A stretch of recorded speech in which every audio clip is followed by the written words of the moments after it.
Bismillah, alhamdulillah, wassalatu wassalamu ala rasulillah.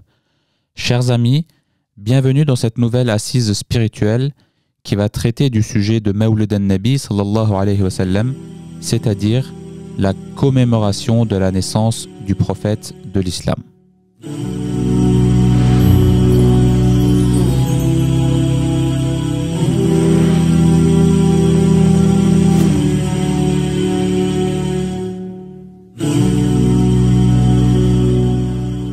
Bien qu'il y ait une divergence des oulémas sur la date exacte de la naissance du prophète de l'islam sallallahu alayhi wa sallam, un grand nombre d'entre eux se positionnent sur le 12e jour du mois de Rabiul Awwal, ce qui correspond au vendredi 7 octobre.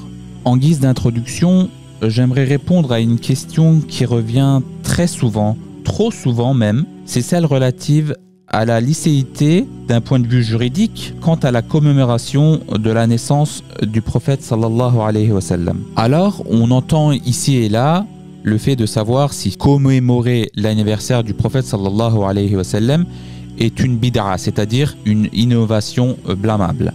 En tout cas, notre compréhension du sujet nous permet d'affirmer qu'il n'y a pas de mal à fêter la naissance du prophète sallallahu alayhi wa sallam, et on se base principalement sur la parole du calife de l'islam, Omar ibn al-Khattab, qui, je vous rappelle, pour le regroupement des personnes lors des nuits du Ramadan, disait « Quelle bonne innovation que voici !» Après avoir répondu à cette première question, naturellement se pose une autre qui est de savoir le type d'adoration que le musulman peut faire lors de cette nuit. Permettez-moi un début de réponse à la question à travers un hadith qudsi.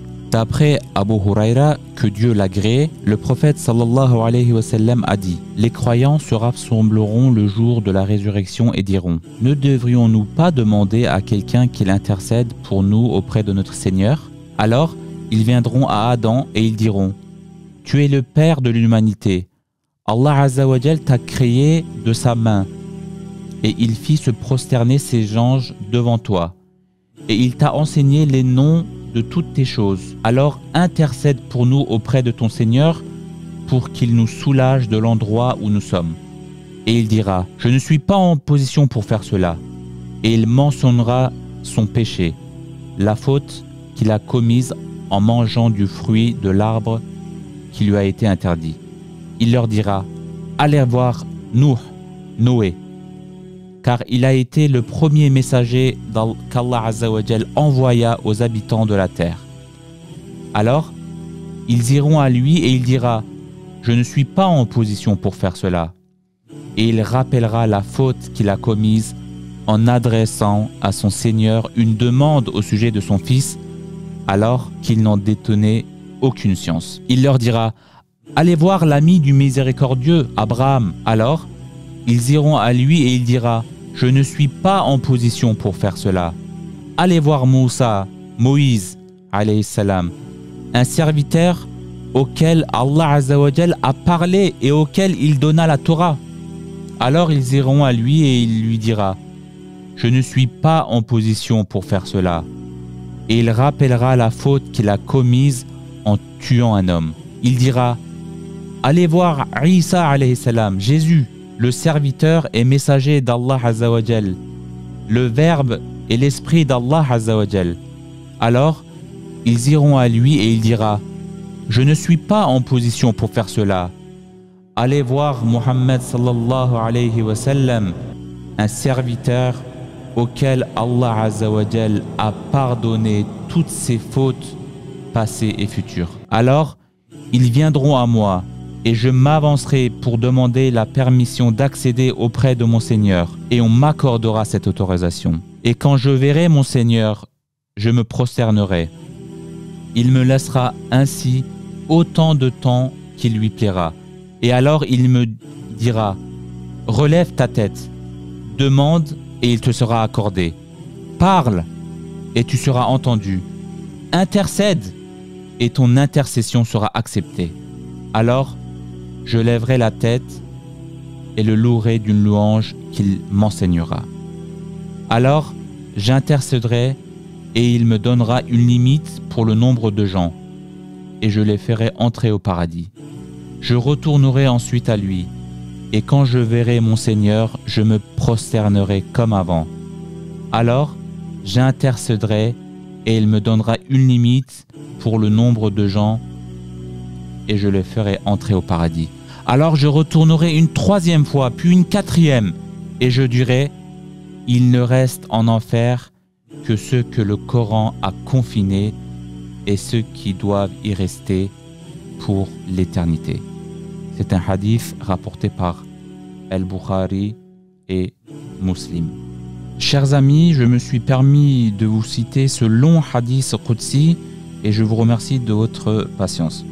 Ce dernier en dit long quant à l'amour du prophète sallallahu alayhi wa sallam au sujet de sa communauté. Un autre exemple quant à la miséricorde, quant à l'amour de notre bien-aimé sallallahu alayhi wa sallam, c'est quand Allah Azza wa Jal fit monter dans les cieux notre prophète sallallahu alayhi wa sallam et lui permit d'y rester. Mais le prophète de l'islam préféra revenir parmi sa communauté. Et un wali comme Abdul Quddus commente ce fait, il dit sans hésitation, moi j'y resterai. Donc voici la différence entre un wali et un nabi. Et je me permets de revenir sur l'interrogation quant aux adorations à faire cette nuit-là. Bien entendu, en premier lieu, c'est de demander pardon à Allah Azza wa Jal de tous nos péchés. En deuxième lieu, c'est de multiplier les salutations sur le prophète sallallahu alayhi wa sallam. Et rappelez-vous de ce compagnon du prophète de l'islam qui dit « Je passe 3/4 de ma journée à te saluer, ya Rasulallah ». Et le prophète sallallahu alayhi wa sallam répond « Si tu augmentes, c'est mieux ». Quel est l'enseignement à tirer de ce récit? C'est qu'il n'y a pas de limite dans la salutation de notre prophète bien-aimé sallallahu alayhi wa sallam. Comme il n'y a pas de limite pour demander pardon à Allah Azza wa Jal. En tout cas, chers amis, espérons que cette nuit soit l'occasion de renouer avec notre Seigneur et son messager sallallahu alayhi wa sallam, qu'Allah Azza wa Jal fasse de nous des personnes qui entreront au paradis d'abord par la miséricorde d'Allah Azza wa Jal, puis par l'intermédiaire, par l'intercession de notre prophète sallallahu alayhi wa sallam bien-aimé. Amin, amin, wa akhiru da'wana anil hamdulillahi rabbil alamin.